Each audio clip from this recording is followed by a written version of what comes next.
welcome to Imagination's online workshop. This is our second workshop, which is very exciting, and I'm Susanna Westwood, the CEO of Improve Productions and founder of Imagination. Thank you so much, guys, to come and spend time with us today. I hope you enjoyed last week's workshop, if you attended, and if not, you'll be able to get that live in the next couple of weeks, so you don't miss anything, which is great. Today is really exciting. Before I introduce our special guest, it's the launch of our stage 1 development for the platform, which is very exciting. And sorry about this, I'm just thank you. Thank you. Sorry about that, guys. We're just having a few technical issues here, but guys, yeah, we're just so excited that you could be here today, that you can actually get some time to learn about what you are, your craft, your skill, your music, your art, that you can actually take some time to learn this. We're excited that the launch is going to be happening, and you'll be able to get access to this, to the actual platform, at 8 p.m. tonight, which is so exciting. And more information will be in your email, so make sure that you check. So first and foremost, I'm going to introduce this amazing guest. He's a great friend of mine. This is Silas. Hi, Silas. How you doing? Thank you, Susanna. Thank you for inviting me to be here, to allow me to share, and help more people. And I know that you've been working so hard on this project, and this is a big night. So even though we're here right now, I know that there's a lot of people in the background working mad crazy just to try and make sure that everything is right, to make this platform of full value to the people out there. Which is really exciting. So yeah, guys, just to remind you that you're going to get access to the site tonight at 8 p.m. So check your emails and you'll be able to upload and become an artist. But we can tell you more about that as we go along, because Marcellus is going to talk to us about that. So Marcellus, this is great. I'm so glad I get to interview my great friend, which is great. So Marcellus, you're mainly have worked in the music industry for quite a long time, but also you have worked with businesses. Could you just tell us a bit about sort of your experience of and who you've worked with and what you've done, just so that everybody here can get an idea of who you are and what you do? Okay, well, it may be something that will be common to a lot of the guys out there, the fact that I'm a creative person, and I found myself going to university doing music. And I was like, I want to do this. And then having a conversation with my dad, and he was like, listen, son, it'd be great if you had something to fall back on, because I don't want you to be a starving artist. And I'm like, no, I have the passion. I am going to be a superstar. But no. But I looked at all the things, because I was doing photography and music, and then decided to go look at business. And then found myself, because at that time, my brother, who's a recording artist, got a record deal. And he was based in New York and needed some people to work with the radio stations down south and go and canvas and take, back then it was a demo tape. I don't know if you guys know what a tape is. It's this little plastic thing with, anyway. Oh my gosh, that's old school. Really going around from radio station to radio station, working in the industry, pounding the pavement and doing that. And that kind of built a business that he formed called Quizzit Entertainment. And as a result of that, doors started to open to me to radio stations, and then I started doing some work in New York with my own company called Enid Media Services at the time. So I did stuff like work with Jay-Z. That's awesome. Yeah, by the way, seriously humble beginnings, if you see where these guys came from. Yeah. And eventually, moving over to the UK, I started doing record and label promotion, so coming up with marketing campaigns. Because what I found was that a lot of even the big-time established artists, they're great at what they do, but they needed a team behind them coming up with creative ideas of how to promote it. And that's what I did. So I worked with like the launch of Eminem in the UK, Black Eyed Peas. I worked with Melchizedek, which is the brother and sister of Wyclef Jean. Yeah. I did a lot of work around the Motown, the 45th anniversary, promoting that through the UK, and just supporting the labels. One of the key campaigns that I did was Bobby Brown, because Bobby Brown was a and Boys to Men. Like, yeah, oh my gosh. Yeah. This is like and a group called 702. But it was really about, at that time, what they call urban street promotion, coming up with creative ways to connect with the audience on the street. Not just a regular, then the main channel was Top of the Pops, but finding ways to creatively and inexpensively connect with people to get them to buy the product. Yeah. So that's like a quick potted version, but the underlying thing was it was about business. Yeah.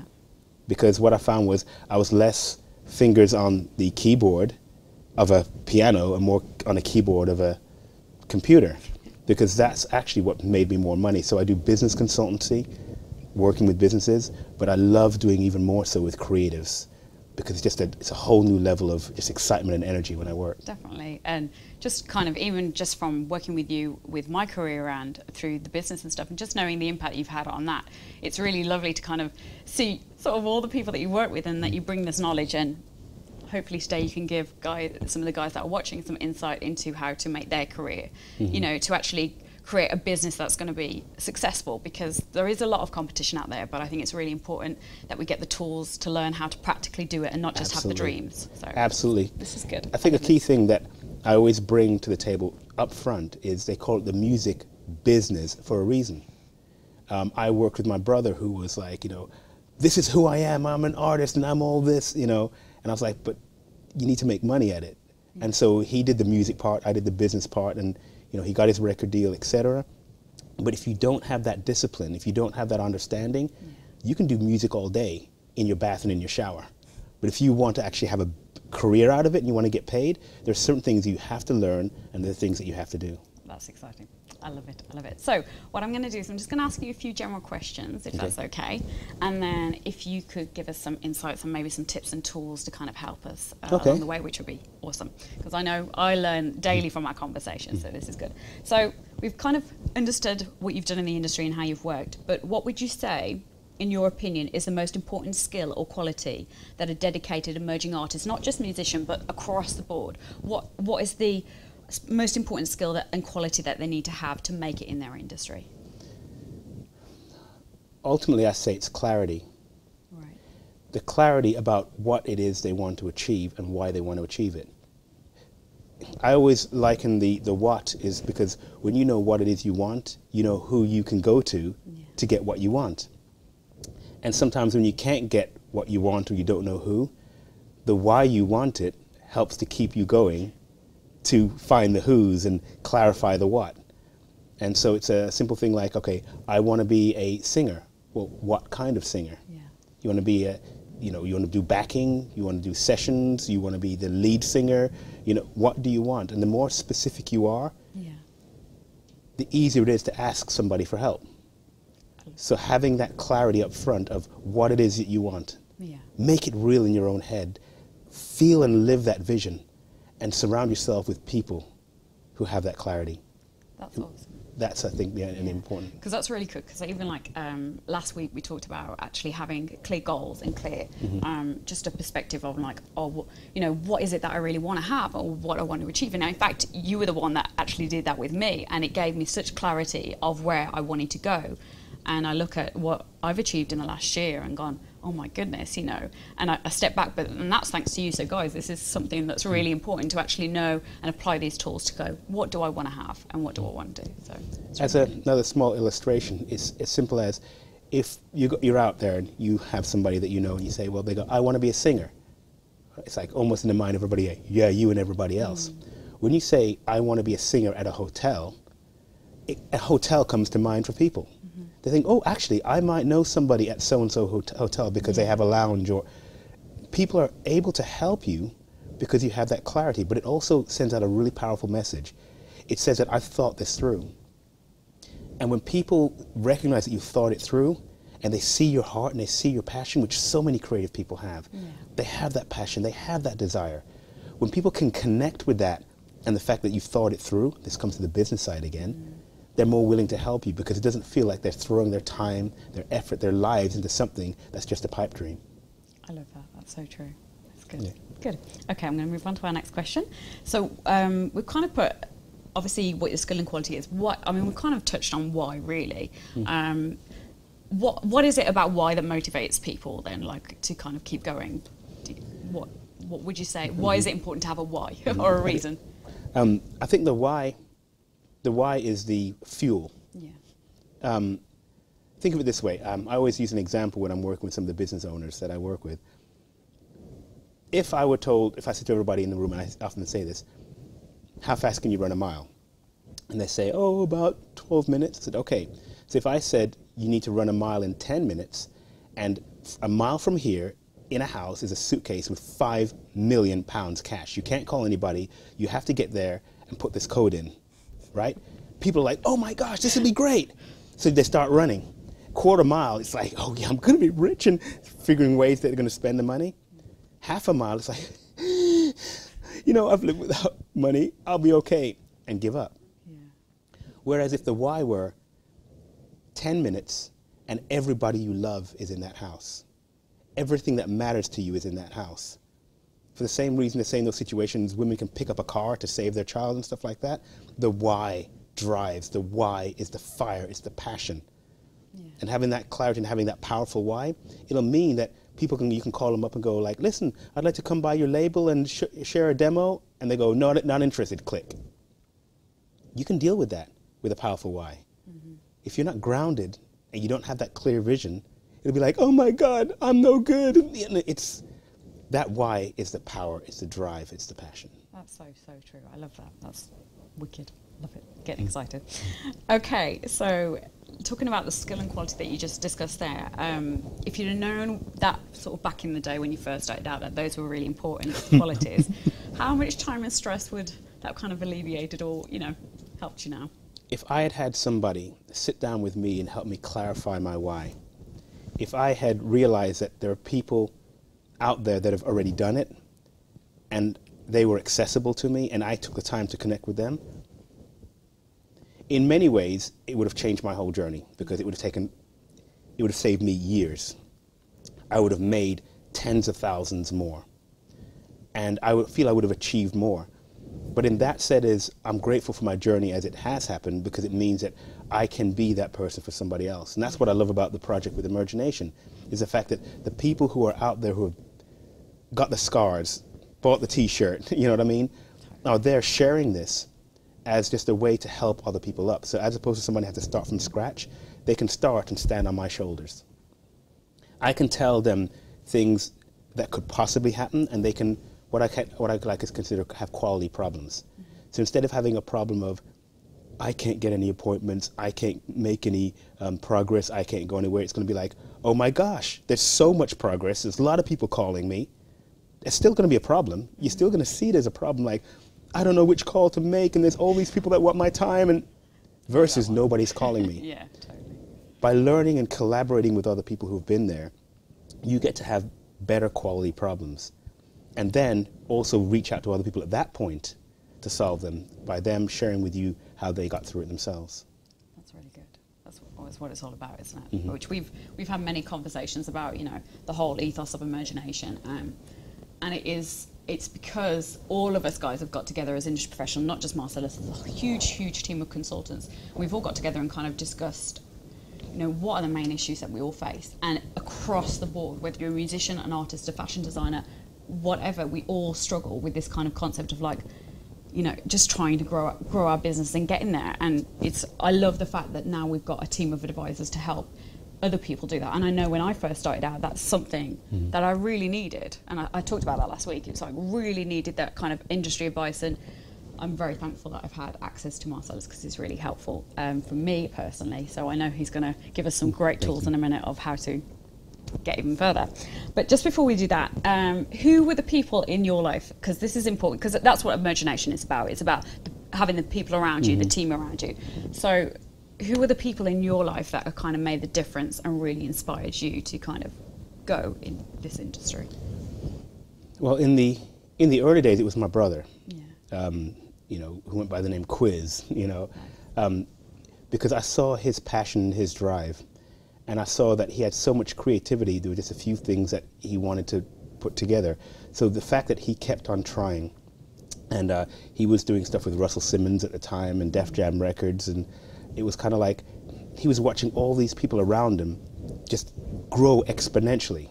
And a lot of it was because they were connecting with people who had already done it, or people who had the passion and the drive to do whatever it takes to get it done. So it was initially with my brother. In later times, it's been like Scott Smith, who, I believe that you're also in touch with, who he's a great guy. Yeah, who runs the most popular self-help podcast in the world. But primarily because he comes from a background of film and television, and also of radio, being a DJ himself, like a mainstream morning, zoo radio kind of person. But the insights that he was able to share, and it inspired me, because I'm like, even at the age that I am now, there's still so much more I can accomplish and so much more I can do. Yeah. And without it sounding, but I really mean this from my heart, because, you know, I say it's you. Because I often have said that in many cases there are times where I was like giving up on the creative thing and being very grounded and being very total business. Being around you and the people that I've met through you has allowed me to stay connected with my creativity. So those are some of the people that have just inspired me early days, then and now. That's really cool. I love it. It's exciting. Right, so what I want to kind of do now is actually you be able to give us some tools, some practical steps that could really help all the artists listening. So I know for me, I'm always writing this down. So guys, grab a pen and paper or iPad, whatever it is that you've got, make some notes, because Silas, honestly, he brings absolute jewels. Like, we sit and we have like business meetings with the team, and I love it because I come away and I'm like, oh my gosh, one, I've got too much to do, but I learn so much from him. So I know that whatever you share with us is going to be really practical, and you're going to be able to give all artists tools. So even if music isn't your thing, that is your art form, apply it to what you do, no matter what, whether it's art, whether it's business, whatever it is your career or the thing that you want to go for. You know, just take these steps and take them all the way, because he will give us some jewels. I've beat you up now. You've got to kind of deliver. All right. The pressure's on. Well, I try to make sure that it's simple, so I tend to use letters to kind of bring things along. So one of the key things that we talk about in marketing is the 3 M's. So there's your market, your message, and the media. Yeah. It's getting this clarity again. Who is it specifically? What market are you trying to reach? So do you want your primary listener to be young women between the ages of 23 and 28? Sometimes it's when you get that specific, when you're creating music, or if there's a specific feeling or mood that you're in, you know you're writing it for a specific type of person. You can move on and you can do other ones, but at least, let's say for that single, we know that single wants to reach women who are feeling heartbreak because of the fact that they just broke up, right? That means there's a market. Yeah. You have to understand that what does that market do? When you have felt that way, or when people you know felt that way, where did they go? What other music did they listen to? What books did they read? What magazines did they read? Because this means that you have a market that you can actually reach out to, so they can hear it. They can hear the message. I always think back to Elton John's sad songs, They Say So Much. Yeah. Right? They reach into your room, just feel their gentle. People are looking to connect. But if you don't know where to connect with them, how are you going to do that? So it's knowing your market. Yeah. So how would, like, I want more practical, how would someone who, let's say I'm a musician and I've created this song or whatever the style is, how would I then know what my market's for? I know that sounds, I know we probably do have an idea, but it's actually pinpointing what that is so that I can practically go, right, I know that, let's say my music, for instance, is going to be obviously more towards women, probably more that kind of way inclined. I like jazz, so maybe my audience base will be a bit older, but how would you practically do that? There are 2 ways to do it. There's one, which is just a basic research method, which the way things are done now versus when I started in the music industry, everything's at your fingertips. I mean, in the fact that you can literally go to Google and put independent record labels, and have Wikipedia give you alphabetically all the independent record labels, and click on their genre. Yeah.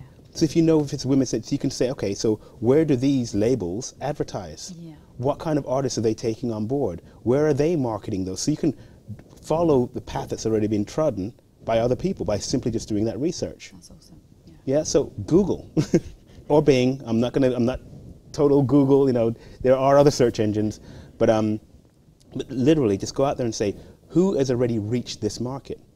Research it on Google, and then look at ways that you can reach that market too, which it may be, you know, through Facebook. So you'll say, well, there are specific groups. You know, is there a heartbreak? I'm sure there is a heartbreak group on Facebook. That's you know, so bad. You know what I mean? But it's it's those kind of things that you look and say, where would those people be? Put yourself in their shoes. That's true. Yeah. To understand how you're going to reach them. That's really good. That's nice and practical, which is always helpful. That's cool. Sorry. Okay. The other way is actually just to connect with somebody who does it for a living. Yeah.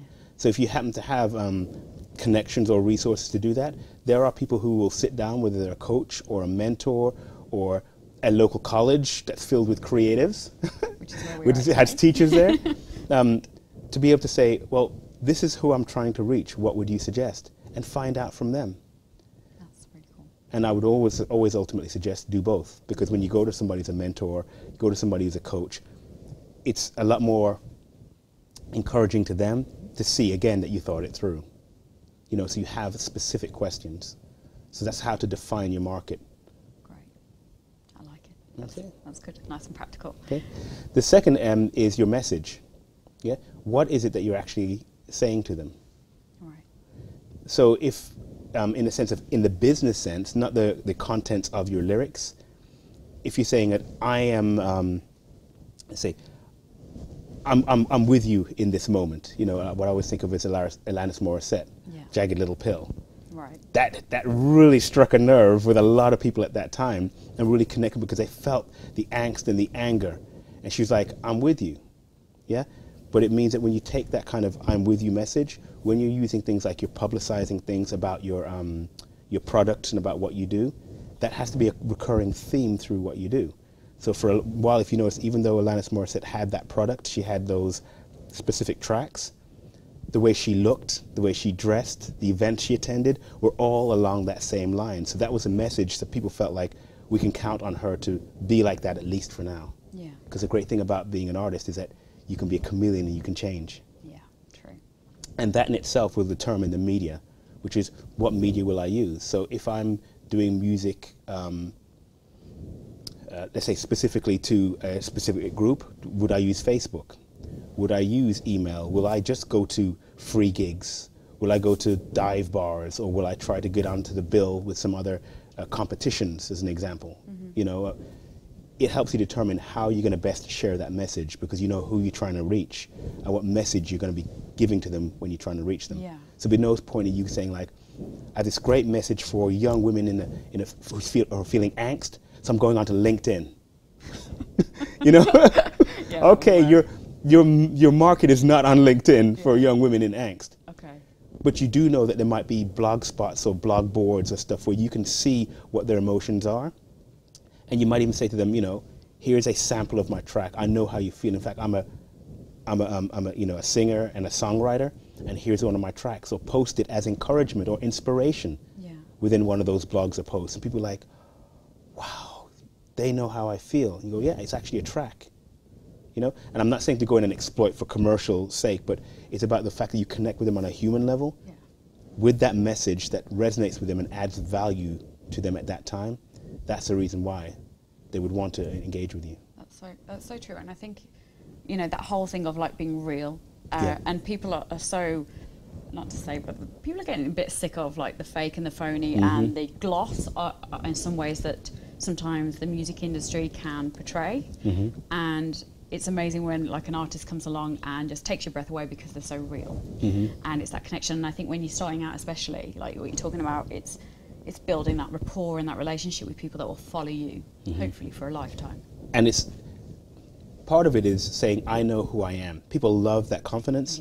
And even if you don't know who you are, saying, I don't know who I am. Because if you think about it, some of these grown, you know, heavy. Like a new level of musicality there. It's no, but you know, the heavy metal, some of that really heavy, you know, just the anger. I don't know, you know. There's one group way back they called Suicidal Tendencies, who had a song called Institutionalized. He's like, I'm not crazy, you're the one that's crazy. Even if that's your message, people kind of have an idea of who you are. Yeah. And if you're not going to be something solid, you say, I'm a chameleon.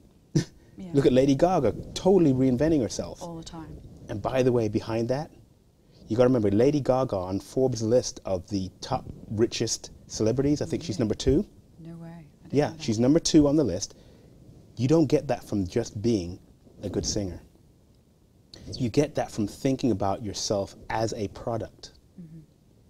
She's like, how can I reinvent this product enough to where I'm going to shock or I'm going to impress? Yeah. And if you've seen Lady Gaga, she's a musician, she's a songwriter, she's a singer, she's an actress, she's a comedian. I know. I saw her on Saturday Night Live in the States, completely kind of setting herself up and just being brilliant about it. Yeah. But when people see that, because it changed my opinion of her too, I saw that and went like, she's the real deal. Funny you should say that. Today I was actually looking at a quote that she said about something like I think she was saying something like artists take themselves too seriously and actually having that enjoyment with it. And I think we get so wrapped up in it being perfect and it being right. And I am guilty of this. I am hugely guilty. Like when I get into the studio, I get all like, ugh.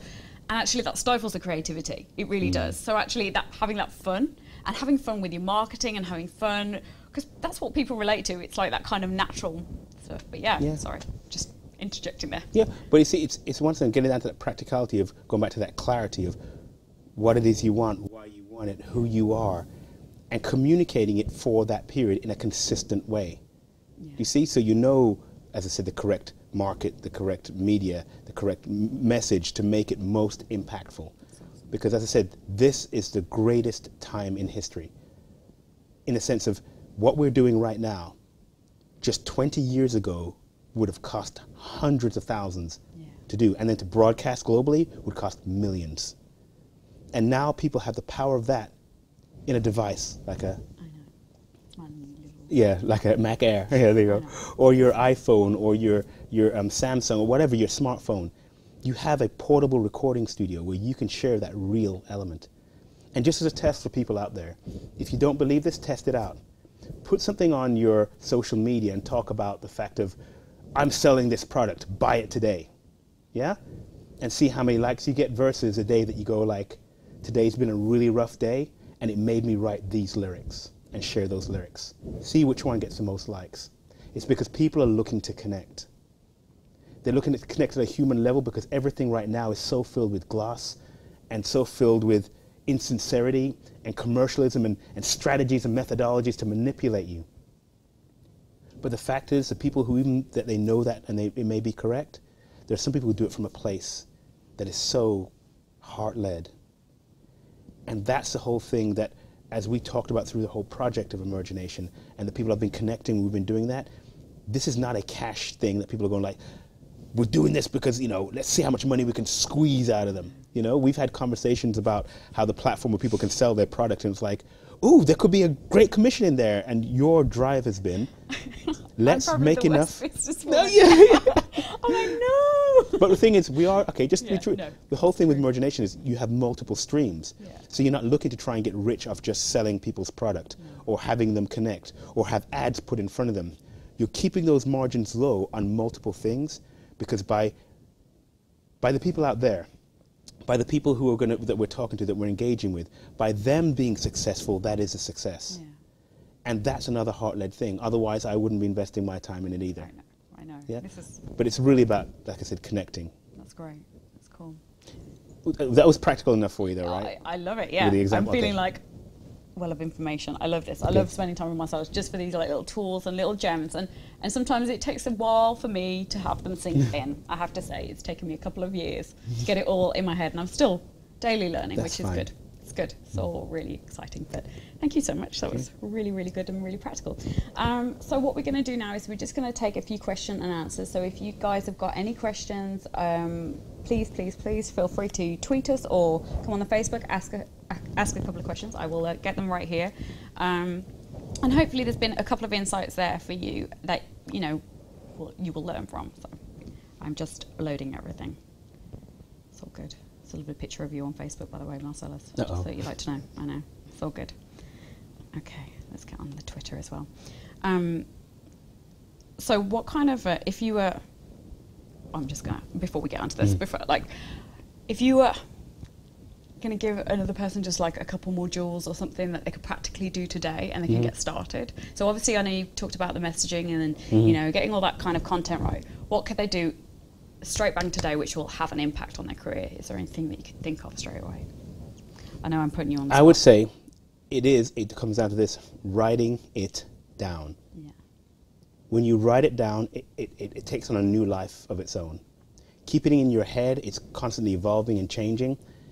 But when you write it down, it gives you something that is clear. And that is, what is it that I want out of my career as an artist? What do I want? What is most important to me? What feeling do I consistently want to get? Yeah. So basically these are the questions. What feeling do I consistently want to get? What feeling do I consistently want to create for the people that engage with me through my art. That's true. And that will start driving everything else, because when you look at that feeling, you go, okay, how can I now share this? And those are the kind of things you can start saying, even asking questions to people. How do you feel when you listen to my music? And start testing that back. It's like market research. Exactly. We see, in the by business the way, world. okay, by the way, that is my subtle, this is the way I work. These are very business things. But the fact is, when you've written it down, you can also, as again, share this with somebody and say, okay, we've been doing this music together for a while.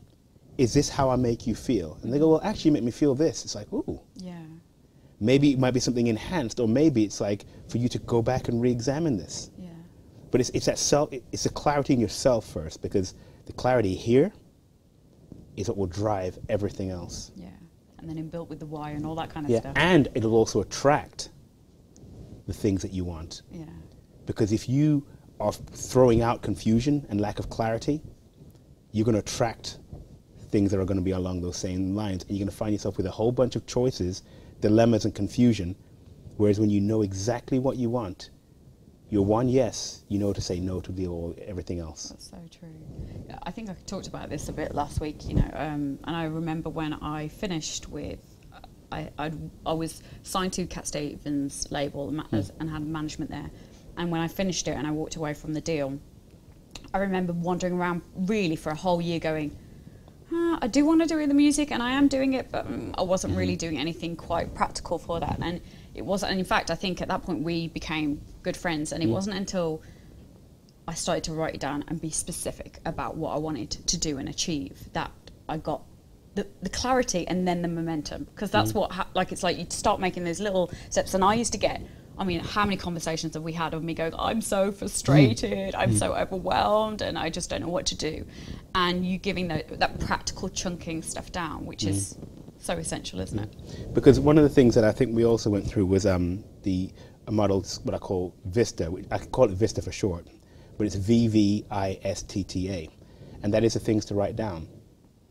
What values do you hold most dear to yourself that you want to express through your business and through your art? Values. Vision. What is your vision for yourself, and what vision do you have for those that you want to connect with and engage with? And that's values, vision. Inspiration. Who inspires you? Who do you want to inspire? Yeah? And when you have all of these together, you can start looking at what skills do I need to be more successful and have a sustainable career in my art. So you look at those skills, and it might be, okay, if I'm going to be making lots of money, I need accountancy skills. But then because you realize what the gap is, you can also say, okay, what tools can I use that will help overcome me not having those skills? And then go on to the T, which is team. What team do I need around me? Who have those skills, who can use those tools, and then basically set out the accountability. What is the accountability? Who's going to do what? Which is basically what you've done with your team. Yeah, yeah. Look at your values. We know what the values are of Emergination. We understand what the vision is. We understand who inspires you and who we want to inspire. We know what skills, we know what tools. You've built a team, and now the things that are running almost automatically in the background are a result of having all of those things lined up. By the way, some of these things are available on my website. Oh, yeah. But you should tell people where they could find more information about you, please. Okay.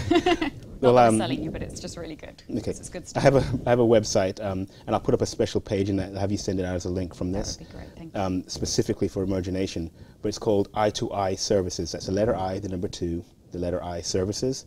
And it's because I work with people from the idea, the whole creative idea, through effective implementation to the outcome of more income. Yeah. That's what I do. So it's from I to I. So it's I2IServices.com. Genius. In regards to those values and the vision stuff, that it's so key to write that stuff down, guys. I know we're talking about it, but I did that, and it made me clear on how I should even just put what I should put out on my social media, on my own personal stuff, you know, and how I wanted to be represented, because I had a clear idea of what it is that I stand for, and sometimes we don't even know as musicians what are our values, or artists, sorry. So it's really important. But yeah, thank you for that. That's great. So we have a couple of questions. I will kind of go through these. So we have, do I need to move to London to gain a better chance at making it in the music or dance or the arts industry? Is London the place where it's at, or can we do it up here in the West Midlands? Okay, being truthful, Yeah. being in London gives you accessibility to people in person with relationship that will make things go quicker. However, it doesn't mean that you have to, because in Birmingham there is a wealth of creative talent and knowledge and skills that you can tap into. Yeah. And this amazing thing, again, in your hand. Yeah. You can actually start connecting with people anywhere in the world. It doesn't have to be just London. Yeah. Because we do know that in the creative arts, it's not what you know, it's who you know. But you can start to get to know them here before you spend your money and have to move down to London, be one of those living on the street starving artists. Like, I moved to London to make my fortune. You know, be a bit more strategic. Yeah. Figure out who you're going to go and connect with first, and find out at home, in the comfort of your own home. Build a relationship, set the appointments, and do what a lot of people I know. They'll go and spend a day or two, back-to-back appointments, or it's going and meeting people, having cups of tea and coffee. That's true. In fact, Paul, who's on next week, Paul Reed, he's Beverly Knights musical director, and he still lives up here, but he works a lot down in London. He's all over, up and down the country and all over the world, but his base is here, and he would be the advocate of that, for definitely, that, you know, you can stay where you are, but obviously go down and meet with the people that you need to connect with. So that's cool. Great. But also it's really important for grounding too, because sometimes you can go, as when I moved and went and worked in New York, you get caught up in this whole kind of like lifestyle thing, and all of a sudden it's like, wait a second, where am I? Which is why the clarity is so important, because it can be so easy to get lost in the lifestyle. Yeah. But once again, having those connections, being at home and going and visiting there can also keep you really grounded. Yeah, that's great. That's really good. Okay, we have another question here. It's from Joe, and he says, I finished a music tech degree this year, but I want to get into music marketing. Is it worth taking a separate marketing course? What would you say about sort of the whole studying side of that? Is it important? Well, obviously, an element of it is important. What's your take on that? I would say I would really have to examine the program that he's in, or if anybody's taking any course out there that you're taking over time, make sure that you're surrounded with a team who understand the whole creative thing and give you the opportunity to stay up with the change. Things are changing fast, faster than ever before. I mean, there are courses that can write the curriculum today, and the new platform, as an example, look at what happens with Imagination. This can transform the way people connect in business. Yeah. But if you're not in the kind of program that is constantly out there engaging with the business community and the creative community, right? Then kind of think about it very carefully, because you have to be able to keep up with the times, and you need to be in a program where you can get the support, the skills, the knowledge, and the connections to know what those changes are and which ones are important and which ones are fads. That's really good. That's nice and helpful. I like it. Okay, we'll just take a couple more. So many. I'm just trying to get my way through it. What is the most effective way of getting your music noticed, in particular for the rap genre? Because obviously we know that you worked with Jay-Z, and I know it was sort of back in the day, but, you know, in regards to that kind of area, what would you say are specifics? I know we can apply it to all, but... Actually, it can be applied to all, but I'll speak specifically around that. I know a lot of people who are rappers, and some really, really talented lyricists and rappers. Yeah. And a lot of them, where it's been a struggle for them, is they've tried to go down the traditional marketing route. Yeah. There are so many things, from courses, and by the way, short weekend courses in marketing, to things that we're going to have on Imagination where you can learn some of the things to do. It's about getting a following. It's as simple as this, okay? Let's imagine we're A&R right now. We have one person comes to us and they say, listen, you know, I got skills, you know, my people that talk about, you know, I can do this and I can right off the dome, son, you know, right? Great. Nice. Okay? And what do you have? Well, I got this EP, you know, I did this EP, you know, my thing, because I use GarageBand on my thing. Oh, great. And what do you have as far as marketing? Well, you know, I got a Facebook page, and that's about it. Or even, no, sorry, I have a MySpace page, right? You're like, okay. Then you got somebody, you're like, you know, I've got some good lyrics, stuff. I've done 2 EPs. I've released these things on a platform. I've had this number of sales. I have a Facebook page with 5,000 followers. I have a Tumblr thing with people following my blog and my videos. Yeah. I have a YouTube channel that gets, you know, over. Wow. As an A&R, which one are we gonna say is better? Because we have to invest less in getting that person out there. Yeah. So that's what it is it's about you studying the new technology, getting yourself out there, getting the following because of your clarity, your message, your market, and your media. Yeah. Getting that connection engagement, so when you do go to a label, big or small, you show them that you're worth the investment because you thought it through, you've done some of the work, and their job is just to basically amplify it. So the whole point, well, funnily enough, yeah, is to amplify their music, their art, or whatever, because of the fact that the more you have to amplify, the bigger the impact, and typically the more money can be made. Yeah, that's so true, so true. And I think it's like having all those avenues, and I think as creatives we sometimes find it hard to know that, well, it's got to be a business, and it's, it is, and we do have that mentality, and all we want to do is make music, but it's actually understanding that it is just as important to know your business as well. Mainly, I think I talked about this last week, it's like having that financial and creative and business control over your art is so important. Like, that's what will help you to last, so to speak, in the sense of the industry, I think. That's my kind of passion behind what Imagination is anyways, is that we have these training sessions to do that. So. And there's also another angle of thinking of it this way. There's a lot of people who are like, they're being precious with their stuff because they don't want it to get out there and somebody exploit it and some label's going to take in the good. I met with Trevor Bayliss, who invented the wind-up radio. The power one, basically revolutionized things in Africa because they don't have batteries. And one of the things he said is, one of the best things you can do to protect your IP is actually get it out there. Yeah. Because the fact is, if it's out there, the internet now is, boom, it's time-stamped. Somebody comes out with those exact same lyrics, X number of months later or weeks later, somewhere on the internet there's a timestamp saying that this was released by you and this is your copyright. That's great. And the key thing here is that one of the things I loved when I was working with Jay-Z was, and it's even one of the photographs I have with him, he was in his office and he was writing in his rap book. It's like a notebook. He had like 2 or 3 notebooks, always writing lyrics. For many of the artists, the creative pool that you're tapping into is infinite. Remember that. Infinite.